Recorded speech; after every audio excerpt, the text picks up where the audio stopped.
ಪಂಚರಾಜ್ಯಗಳ ಚುನಾವಣೆಯ ಕಾವು ಜೋರಾಗ್ತಾ ಇದೆ. ಏಪ್ರಿಲ್ 9 ಕರ್ನಾಟಕದಲ್ಲಿ 2 ಕ್ಷೇತ್ರಗಳ ಉಪಚುನಾವಣೆ ಹಾಗೂ 3 ರಾಜ್ಯಗಳ ವಿಧಾನಸಭಾ ಚುನಾವಣೆಯ ಮತದಾನ ನಡೆಯಲಿದೆ. ಈ ಪೈಕಿ ತಮಿಳುನಾಡು ವಿಧಾನಸಭೆ ಚುನಾವಣೆ ತೀವ್ರ ಪೈಪೋಟಿಯಿಂದ ಕೂಡಿದೆ. ಇಲ್ಲಿಯವರೆಗೂ ಈಗ ಡಿಎಂಕೆ, ಎಐಎಡಿಎಂಕೆ ಸೇರಿದಂತೆ ಈಗ ಕೆಲ ಪಕ್ಷಗಳ ನಡುವಿನ ಹೋರಾಟ ಇದೀಗ ವಿಸ್ತರಣೆಗೊಂಡಿದೆ. ಒಂದು ಕಡೆ ಬಿಜೆಪಿ ಶೇಕಡಾವಾರು ಮತದಲ್ಲಿ ಕೆಲ ಬದಲಾವಣೆ ತರಲಿದೆ. ಆದರೆ ನಟ ವಿಜಯ್ ನೇತೃತ್ವದ ಟಿವಿಕೆ ಪಕ್ಷ ಭಾರಿ ಬದಲಾವಣೆಯ ನಿರೀಕ್ಷೆಯಲ್ಲಿದೆ. ಚುನಾವಣೆಯ ಕಾವು ಏರ್ತಾ ಇದ್ದಂತೆ ಟಿವಿಕೆ ಪಕ್ಷಕ್ಕೆ ಹಿನ್ನಡೆಯಾಗಿದೆ. ತಮಿಳುನಾಡು ಚುನಾವಣೆ ಇನ್ನೂ ಕೂಡ ನಡೆದಿಲ್ಲ.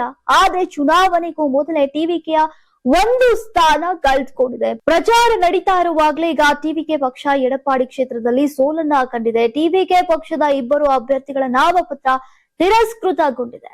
ಪ್ರತಿ ನಾಮಪತ್ರದಲ್ಲಿ ಕನಿಷ್ಠ 10 ಮಂದಿ ಸಹಿ ಹಾಕಿರಬೇಕು. ಆದ್ರೆ ಅರುಣ್ ಕುಮಾರ್ ನಾಮಪತ್ರದಲ್ಲಿ 7 ಮಂದಿ ಹಾಗೂ ನಿತ್ಯ ನಾಮಪತ್ರದಲ್ಲಿ ಕೇವಲ 7 ಮಂದಿ ಸಹಿ ಹಾಕಿದ್ದಾರೆ.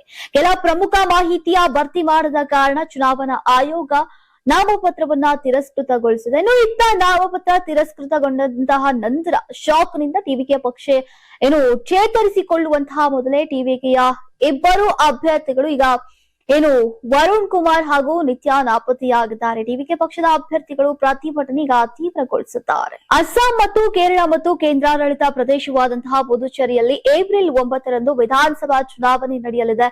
ಚುನಾವಣೆಯ ಪ್ರಚಾರ ಮಂಗಳವಾರ ಸಂಜೆ ಕೊನೆಗೊಂಡಿದೆ. ಏಪ್ರಿಲ್ 9 ಒಂದೇ ಹಂತದಲ್ಲಿ ಮತದಾನ ನಡೆಯಲಿದ್ದು ಮೇ 4 ಫಲಿತಾಂಶ ಪ್ರಕಟವಾಗಲಿದೆ. ಅಸ್ಸಾಂನ 126 ಸ್ಥಾನಗಳು, ಕೇರಳದ 140 ಸ್ಥಾನಗಳು ಮತ್ತು ಪುದುಚೇರಿಯ 30 ಸ್ಥಾನಗಳಿಗೆ ಈಗ ಗುರುವಾರ ಒಂದೇ ಹಂತದಲ್ಲಿ ಮತದಾನ ನಡೆಯಲಿದೆ. ಈಗ ಅಸ್ಸಾಂನಲ್ಲಿ ಒಟ್ಟು 25 ಮಿಲಿಯನ್ ಮತದಾರರಿದ್ದಾರೆ. 126 ವಿಧಾನಸಭಾ ಸ್ಥಾನಗಳಿಗೆ 722 ಅಭ್ಯರ್ಥಿಗಳು ಸ್ಪರ್ಧಿಸ್ತಾ ಇದ್ದು ಬಹುಮತ 64 ಆಗಿದೆ. ಕೇರಳ ವಿಧಾನಸಭೆಯ 140 ಸ್ಥಾನಗಳಿಗೆ 890 ಅಭ್ಯರ್ಥಿಗಳು ಸ್ಪರ್ಧಿಸ್ತಾ ಇದ್ದಾರೆ. ಕೇರಳ ವಿಧಾನಸಭೆಯ 140 ಸ್ಥಾನಗಳಿಗೆ 890 ಅಭ್ಯರ್ಥಿಗಳು ಸ್ಪರ್ಧಿಸ್ತಾ ಇದ್ದಾರೆ.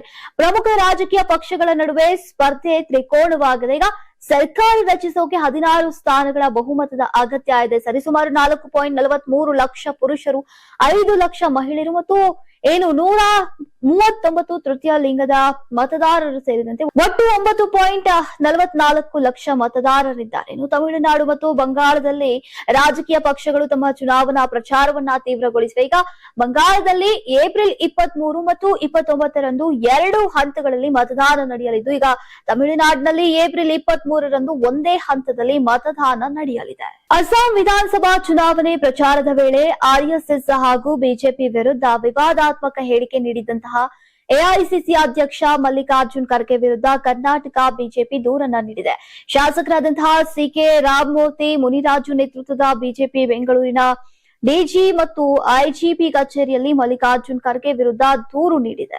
ಈಗ ಬಿಜೆಪಿ ಮತ್ತು ಆರ್ಎಸ್ಎಸ್ ಕಾರ್ಯಕರ್ತರ ವಿರುದ್ಧ ಬಹಿರಂಗವಾಗಿ ಮಲ್ಲಿಕಾರ್ಜುನ್ ಖರ್ಗೆ ಹಿಂಸೆಗೆ ಪ್ರಚೋದನೆ ನೀಡಿದ್ದು ಅವರ ವಿರುದ್ಧ ಕ್ರಮ ಕೈಗೊಳ್ಳುವಂತೆ ಈಗ ದೂರಿನಲ್ಲಿ ಉಲ್ಲೇಖಿಸಲಾಗಿದೆ. ಅಸ್ಸಾಂ ನೀಲಾಂ ಬಜಾರ್ನಲ್ಲಿ ಭಾನುವಾರ ನಡೆದಂತಹ ಸಾರ್ವಜನಿಕ ಸಭೆಯಲ್ಲಿ ಕಾಂಗ್ರೆಸ್ ಅಧ್ಯಕ್ಷ ಮಲ್ಲಿಕಾರ್ಜುನ್ ಖರ್ಗೆ ವಿವಾದಾತ್ಮಕ ಹೇಳಿಕೆಯನ್ನ ನೀಡಿದ್ದಾರೆ. ಪ್ರಾರ್ಥನೆಯ ಸಮಯದಲ್ಲೂ ಕೂಡ ಕಾಣಿಸಿಕೊಳ್ಳುವಂತಹ ವಿಷಕಾರಿ ಹಾವನ್ನ ಕೊಲ್ಲಬೇಕು ಅಂತ ಕುರಾನ್ ಹೇಳುತ್ತೆ. ಅದನ್ನ ಉಲ್ಲೇಖಿಸಿ ಈಗ ಆರ್ಎಸ್ಎಸ್ ಮತ್ತು ಬಿಜೆಪಿ ಅದೇ ರೀತಿಯ ಹಾವುಗಳಾಗಿವೆ, ಅದನ್ನ ಕೊಲ್ಲದೆ ಹೋದ್ರೆ ನೀವು ಬದುಕೋಕೆ ಸಾಧ್ಯ ಇಲ್ಲ ಅಂತ ಹೇಳಿದ್ರು. ಸೋಷಿಯಲ್ ಮೀಡಿಯಾದಲ್ಲಿ ಮಲ್ಲಿಕಾರ್ಜುನ್ ಖರ್ಗೆ ಹೇಳಿಕೆ ತೀವ್ರ ಟ್ರೋಲ್ ಮಾಡಿದ್ದು. ಈಗ ಬಿಜೆಪಿ ಮತ್ತು ಆರ್ಎಸ್ಎಸ್ ಕಾರ್ಯಕರ್ತರ ವಿರುದ್ಧ ಬಹಿರಂಗವಾಗಿ ಮಲ್ಲಿಕಾರ್ಜುನ್ ಖರ್ಗೆ ಹಿಂಸೆಗೆ ಪ್ರಚೋದನೆ ನೀಡಿದ್ದಾರೆ ಅಂತ ಹೇಳಿದ್ದಾರೆ. ನೀವು ಸಣ್ಣ ಆಗ್ಬೇಕಲ್ವಾ? ಅದು ಒಂದು ಉತ್ತಮ ಆಹಾರದಿಂದ ಸಣ್ಣ ಆಗ್ಬೇಕಲ್ವಾ? ಪ್ರತಿದಿನ ನಮ್ಮ ಜೀನಿ ಸ್ಲಿಮ್ ನ ಯೂಸ್ ಮಾಡಿ ಯಾವುದೇ ಸೈಡ್ ಎಫೆಕ್ಟ್ ಇಲ್ದಂಗೆ ನೀವು ಸಣ್ಣ ಆಗ್ತೀರಾ.